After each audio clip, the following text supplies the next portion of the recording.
Okay, here's example number 2 for writing the equation of a line tangent to the given function at the given value. All right, so this is actually examples 2 and 3 combined. So I don't know if we want to write 2 and 3. I'm going to end up erasing something because I'm running out of board space. But, so if I asked you to find the equation of the line tangent to this function at x equals -2, this is where knowing your domain becomes extremely important. So as you move from left to right in this function, I can plug anything I want in for x squared, there's no restriction.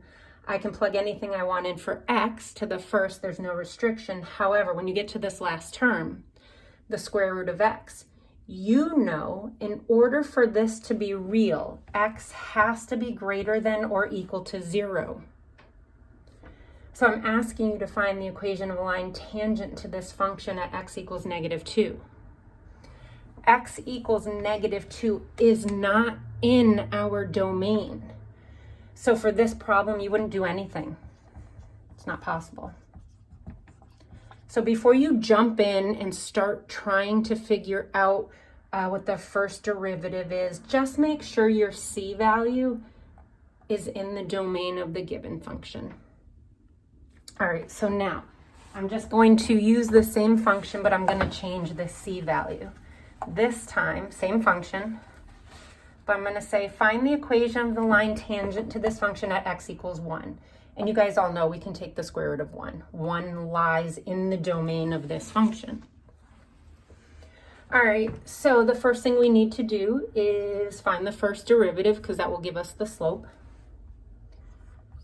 So I am going to rewrite my function as 2x squared plus 3x minus 4. And instead of the square root of x, I'm going to write x to the 1/2 power. Again, we're using the power rule, so it makes sense to make sure you have a power.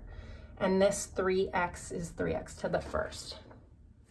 All right, so our first derivative is going to be 4x plus 3. Now for my last term, I have to multiply 1/2 times -4, so I get -2. And when I decrease 1/2 by 1, I get -1/2.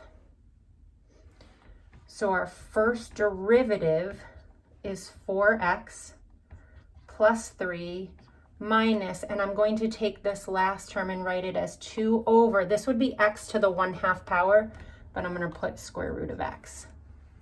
So x to the negative first becomes the square root of x in the denominator. So here's our first derivative. So in order to find the slope, we have to take our first derivative and plug in our x value. So we have to do f prime of 1. So that gives us 4 times 1 plus 3 minus 2 over the square root of 1. And again, I know you guys can do all of this on your own. And this gives me 5. So there's the slope of our line. So we get 4 plus 3 is 7 minus 2 is 5. All right, so we have the slope. We know x is 1, so now we have to figure out what the y value is at the point of intersection, at that point of tangency. So now I need to do f of 1. Go back to the original function and plug in 1. So you get 2 times 1 squared plus 3 times 1 minus 4 times the square root of 1. And again, I'm not doing all of that out. You guys can do that on your own. So 2 plus 3 minus 4, you end up with 1. So when x is 1, y is 1, and there's your point. So our slope is 5. The point of tangency is 1, 1. So if we take y equals mx plus b and we plug in y, m, and x, we get 1 equals 5 times 1 plus b. So our b value is -4. And again, I know you can do all of this math on your own.